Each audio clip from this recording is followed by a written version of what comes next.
Assalamualaikum warahmatullahi wabarakatuh. Teman, mari kita teruskan lagi novel yang berjudul Istri 100 Kilogram, karya Ilyas One. Part 2. Jantungku terasa berdetak lebih cepat dari biasanya. Kaki dan tanganku terasa panas dingin saat Pak Bagas berbicara lama dengan papa mertua. Aku takut jika Pak Bagas memberitahu kejadian tadi pada papa. Gimana sih? Tadi katanya papa dan mama kamu gak bisa datang. Decakku marah pada Ayu yang masih berdiri menggandeng tanganku. Tapi kami tetap berbicara dengan suara yang sangat pelan. Jangan sampai orang lain mendengar pertengkaran kami. Untung saja ada alunan musik yang mengiringi jalannya pesta ini. Jadi suara kami tidak akan jelas terdengar oleh tamu-tamu yang lain. Nanti aku jelaskan di rumah, jawabnya santai dan terus tersenyum ke arah beberapa rekan kerja yang melihat ke arah kami. Mungkin mereka kasihan melihatku digandeng oleh gajah bengkak. Seharusnya Claudia yang berdiri di sampingku. Dasar gajah bengkak, kamu gak sadar ya kalau gak pernah dianggap? Maki Claudia dengan suara rendah pada Ayu. Tapi Ayu hanya diam tidak menanggapi ucapan Claudia yang mengatakan secara langsung padanya dengan sebutan gajah bengkak. Dasar tuli, caci Claudia lagi. Mungkin dia kembali berapi-api karena makiannya tidak ditanggapi oleh Ayu. Aku sama sekali tidak bisa berbuat apa-apa sekarang karena ada mertua yang akan menghabisiku jika aku berani menyakiti anaknya. Kamu kok diam saja sih, Mas? Gak ada niat apa ngebela aku? Bentak Claudia padaku dengan suara yang tinggi. Sekarang semua tamu melihat ke arah kami yang sedang bertengkar, termasuk papa dan mama mertua. Habis kamu, Mas. Ucap Ayu yang dengan santainya meneguk minuman yang disediakan. Aku menelan ludah yang terasa kering.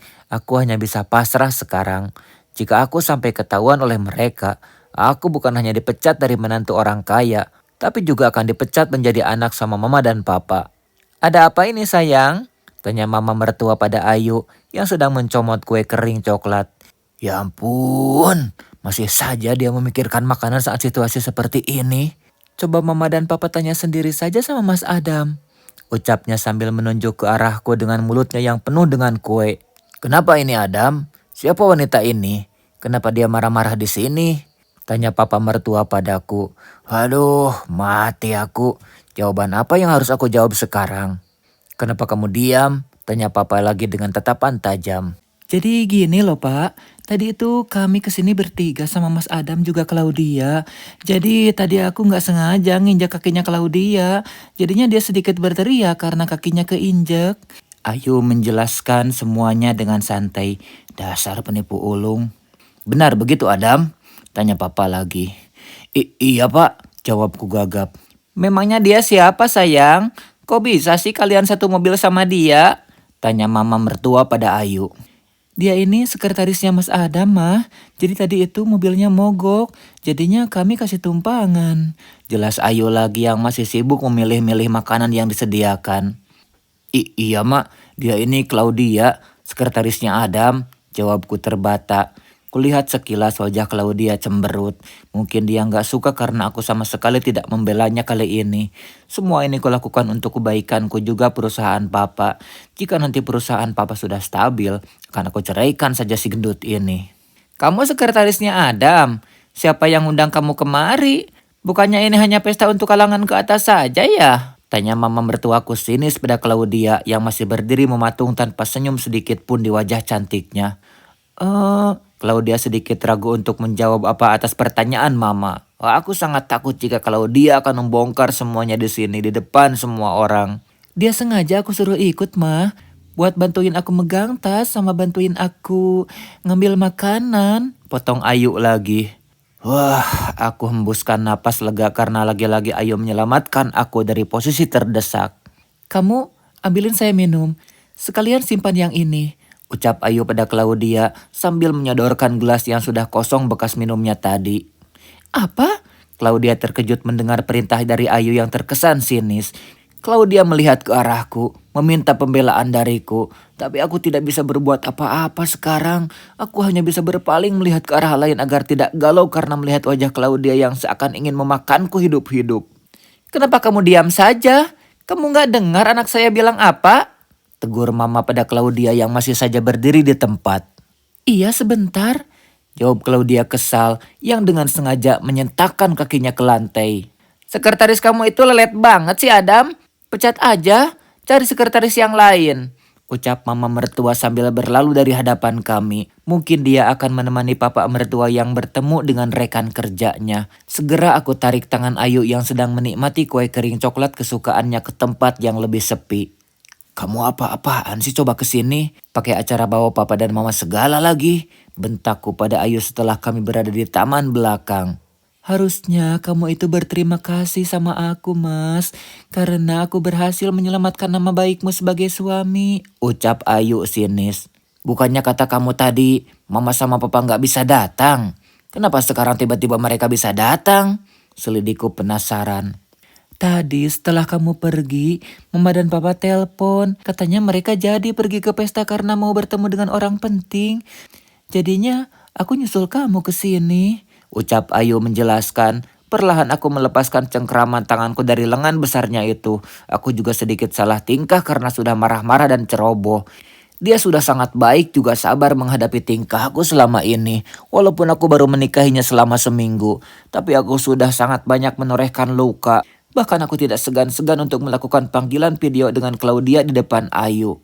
Tapi dia sama sekali tidak marah padaku. Dia tetap memperlakukan aku layaknya suami. Bahkan dia tahu makanan dan minuman kesukaanku. Juga dia tahu hobi yang aku gemari. Pernah sekali dia memberikan aku kado yang berisi sepatu futsal yang kuperkirakan harganya fantastis. Entah dari mana dia tahu jika aku suka bermain futsal. Dia tahu segalanya tentang aku. Sedangkan aku hanya tahu nama lengkapnya saja. Itu pun aku mengetahuinya ketika akan melakukan ijab kabul. Aku mau makan lagi, kamu mau ikut? Tanya Ayu yang mengejutkanku dari lamunan. Makan terus kamu, kapan kecil itu badan? Ejekku dengan menatapnya dengan tatapan mengejek. Dia terlihat salah tingkah ketika aku mengatakan itu. Apa dia marah ya? Bukan masalah bagiku dia marah atau tidak. Yang aku katakan semuanya benar. Jadi kenapa dia harus marah? Dengan wajah yang ditekuk dia pun melangkah pergi dari hadapanku. Dibilangin juga bukannya sadar sama bobot, tapi malah marah. Aku biarkan saja terserah Ayu mau kemana. Sekarang aku akan mencari di mana keberadaan Claudia. Dari tadi aku tidak melihatnya di sekitar sini. Apa jangan-jangan dia sudah pulang ya? Karena sikapku yang tidak berani membela dia di depan semua orang. Padahal ini semua juga aku lakukan demi masa depan kami nantinya. Karena aku berniat akan menikahi Claudia setelah aku menceraikan Ayu. Padahal sudah beberapa kali aku mencoba mengajak Claudia untuk menikah siri. Tapi dia tidak mau karena tidak ingin disebut pelakor. Kemana Claudia? Aku bahkan sudah berkali memutari kawasan pesta tapi dia tidak kelihatan. Akhirnya aku mengambil segelas air dan meneguknya hingga tandas. Sekarang bukan hanya Claudia yang menghilang. Ayu juga tidak bisa kutemukan keberadaannya. Setelah minum, aku memutuskan untuk menelpon Claudia. Tapi percuma, sudah beberapa kali aku hubungi, tapi tidak sekalipun dia mengangkatnya. Bahkan kini dia juga mematikan ponselnya. Kurang ajar. Lebih baik aku memang segera pulang. Mungkin saja Ayu dan Claudia memang sudah pulang duluan. Tok tok tok, suara petok-petok ayam bertelur. Tok tok tok, Ayu. Aku memanggil nama Ayu beberapa kali tapi sama sekali tidak ada jawaban. Pintu terkunci dan sialnya aku tidak membawa kunci cadangan tadi saat pergi saking terburu-buru. Padahal tadi aku membayangkan jika malam ini akan menjadi malam yang panjang antara aku dan Claudia. Tapi semuanya malah menjadi kacau karena kedatangan Ayu dan mertua yang tiba-tiba. Ayo, buka pintunya, teriakku lagi sambil menggedor-gedor pintu. Beraninya dia tidak menjawab panggilanku. Kemana sih dia? Aku mengeluarkan ponsel dan berniat untuk menelponnya. Setelah layar pipi itu kuusap berkali-kali mencari namanya, tapi nihil tidak ada. Aku menepuk jidatku sendiri karena ternyata aku sama sekali tidak memiliki nomor ponselnya Ayu. Sialan, sialan. Gerutuku sambil menendang ban mobil yang masih terparkir di depan rumah. Maaf Pak Adam, Nyonya belum pulang. Terdengar suara Mang Mamat yang tiba-tiba menghampiriku. Apa? Belum pulang? Mamang yakin? Aku mencoba memastikan pernyataannya dan dia mengangguk yakin. Mamang tahu nggak nomor teleponnya Nyonya? Tanyaku pada satpam itu. Memangnya Tuan nggak punya? Tanyanya ragu, bahkan wajahnya menunjukkan jika dia bingung. Seakan dia salah mendengar pertanyaan dariku. Saya sudah ganti ponsel, Kebetulan semua nomor sudah hilang, jawabku sambil menggaruk tengkuk yang tidak gatal. Tidak mungkin aku mengatakan yang sebenarnya pada satpam yang memang ditugaskan untuk menjaga kami oleh papa mertua. Bahkan pembantu yang bekerja di rumah ini juga pembantu yang sudah lama bekerja di rumah mama mertua dulu. Dan mereka berdua adalah sepasang suami istri yang sudah mengabdi puluhan tahun di rumah papa mertua. Oh ini tuan, jawab Mang Maman sambil menyodorkan ponselnya. Aku segera menyambar ponsel itu dan menyalin nomor Ayu di ponselku. Udah makasih ya Mang, ucapku sambil masuk kembali ke dalam mobil. Tut tut tut, aku mencoba menghubungi Ayu. Akhirnya panggilan teleponku dijawab pada dering ketiga. Assalamualaikum mas, ucap Ayu di seberang. Kamu di mana? Kenapa belum pulang? Aku mencecarnya dengan beberapa pertanyaan. Ini aku lagi pulang mas, jawab Ayu. Oke, cepetan. Aku mematikan sambungan telepon dan menyandarkan punggungku pada kursi kemudi. Pikiranku melayang pada Claudia yang sampai sekarang nomornya tidak bisa dihubungi. Sebaiknya besok sebelum ke kantor aku akan ke rumahnya dulu untuk memastikan jika dia tidak marah padaku. 5 menit menunggu, ternyata Ayu sudah pulang. Aku segera turun dari mobil dan menghampirinya yang sedang menurunkan beberapa kantong plastik besar. Lama banget, mana kuncinya? Gerutuku kesal. Ini mas, bantuin aku dong bawain ini semua, ucapnya sok manja. Ogah, bukan punyaku, sinisku. Aku segera mengambil kunci rumah dan membukanya. Lebih baik aku segera tidur agar besok aku bisa bangun lebih cepat. Aku melirik ke belakang. Ayu terlihat kesusahan dengan beberapa kantong plastik besar di tangannya. Entah apa yang dia belanjakan malam-malam begini.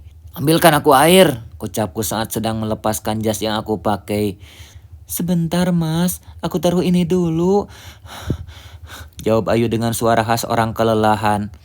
Ini mas, Ayu menyodorkan segelas air padaku. Taruh aja di meja kan bisa, ketusku. Apa dia tidak melihat aku sedang bermain ponsel? Aku sangat gelisah karena Claudia sama sekali tidak dapat dihubungi. Setelah menaruh air di atas meja, Ayu mulai membereskan barang belanjaannya. Ternyata dia membeli stok makanan yang sangat banyak. Kamu tahu apa perbedaan kamu sama Claudia? Tanyaku memecahkan keheningan. Maksud kamu? Tanya Ayu yang bingung dengan pertanyaanku barusan. Kalau kamu Kalau kamu punya uang itu cuma untuk memanjakan perut, tapi Claudia akan memanjakan tubuhnya yang indah. Dia akan menghabiskan semua uang yang aku berikan untuk ke salon dan membeli baju-baju mahal agar dia menjadi lebih cantik, bukan seperti gajah. Sindirku dengan tersenyum jumawa. Kulihat Ayu menghentikan aktivitasnya mengatur semua bahan makanan di kulkas. Dia juga terlihat meremas kedua tangannya yang putih tapi bulat-bulat. Dia cantik, tapi sayangnya dia tidak menyayangi dirinya sendiri.